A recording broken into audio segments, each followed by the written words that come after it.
Hello, I'm William Turner and welcome to this video which is focused on helping you to digitize your photo collection.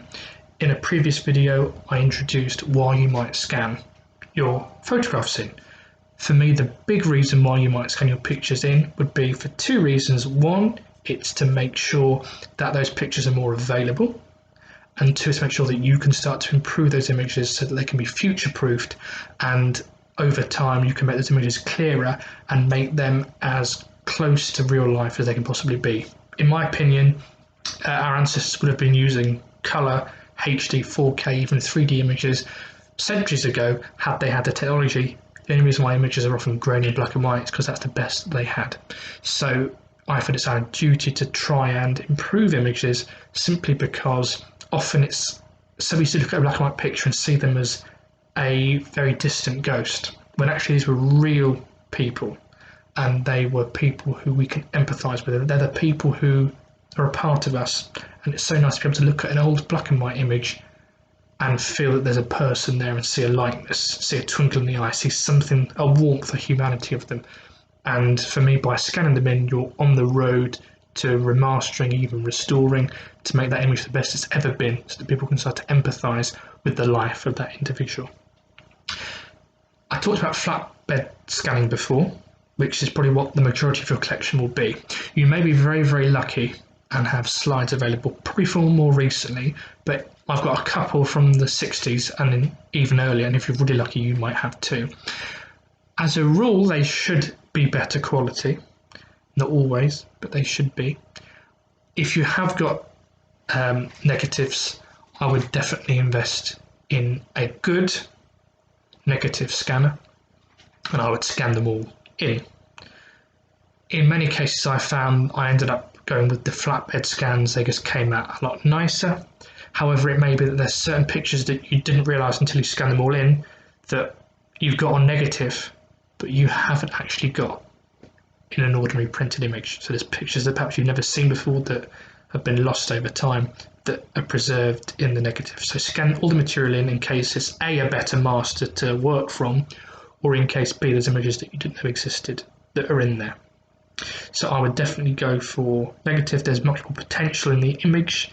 For scanning, it doesn't always work out that way, but I would definitely scan your negatives if you've got them. Most negative scanners also offer an ability to scan in your slides. Again, if you have got slides, make sure you scan them in. First of all, there may be lots of nice surprises in those scans. I often find that we didn't look at the slides that often. When I scan my slides, there was images of myself as a child I can't remember ever having seen before because we never had the time to get the projector out. So there'll be a whole wealth of material in there, which first of all you will love to see. Second thing is the quality.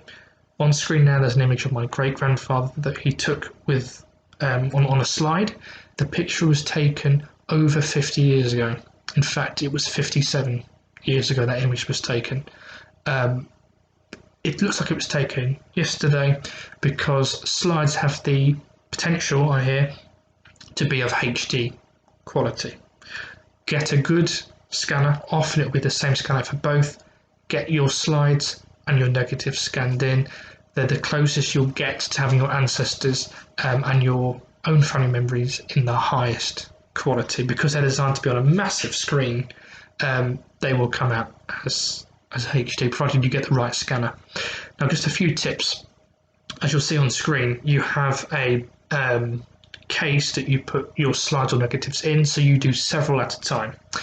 First of all, when you're scanning them, make sure you specify whether you're scanning a negative or a slide, because obviously negatives, the image has to be distorted in order for you to see it in the right quality. So do make sure you're picking the right one either way, otherwise it will distort either image the wrong way. So that's the first thing. Second thing you need to make sure when you're doing a scan of a slide or of a negative is to make sure that you're cleaning those before you put them in. Use a soft brush, usually one designed to clean the lens of a camera, and just carefully before each scan clean both sides of the negative or the slide. Brush gently, don't scratch, very gently, brush off any dirt, run through the scanner. Often these scanners work by having a camera inside that's pointed, facing and recording what it sees. So sometimes what you find is it takes a few seconds for it to get the light levels correct. Don't activate the scan immediately, wait for all the light levels to adjust properly so that you get the best possible image. And then at that stage you can then scan. I'm not going to show you on my program because it might vary from scanner to scanner. But as a rule, it's often a camera, so make sure the camera has settled and it's got the light levels and the contrast right before you then click to save that image. Having run all your scans through, often these scanners come with an anti-static brush. Pop it inside onto the glass bed and give it a rub. Make sure that any dirt or dust from the slides or the negatives hasn't settled on the scanner bed, otherwise that's going to ruin your subsequent scans. So cleaning every slide negative on both sides before it runs in, and then giving it another anti-static clean afterwards, just in case. So it's vitally important then that you make sure with your slides and your negatives that you do that. In that way you will get your best master of all the images available, and that'll give you a great starting point to work from when you're looking to remaster and later restore those into true digital. But slides are the best for getting a digital looking, clear, colourful, sharp image, and slide, provided they've been kept right, provided you've got the right scanner, can also give you a really crisp, nice image. But I found, as a rule, I tend to stick with the flatbed images, have been better for my collection. Sometimes you might find that you've got a negative that is too big, especially with the older negatives, to fit into the scanner that you've got available, in which case bring it to a developer who can take that picture, develop it for you, if you can see from looking at it in the light that it's an image that you don't already own. Because obviously what you want is to get the best potential image. It might be that you want them to scan it to digital if it's one that you don't have already, or if you think it might be a better master than one you've already got. Again, having it done into digital means that you've got a better original master to work from as you digitally remaster the photograph. So really it is about making sure that you're looking for scanning all that detail in, and slide negatives have got great potential. They've got a lot of information in there, lots of dots per inch for you to get that information out and to have those really good digital looking old images. Finally, slides often tended to have the date printed on them, so when you are naming these files, do write on there the date that was printed on the slide. Sometimes it might be the date it was printed rather than taken, but it gives you a rough guide as to when the picture was taken for when you're later organising your collection. So to summarise, slides give you really good, clear, digital HD looking images. Get a good quality scanner and get those images into digital. In the same way, your negatives can often, not always, but often give you a better quality master than the paper copy of the same picture. In some cases, it might be that the actual paper copy has gone missing and the negative is your only version of that image.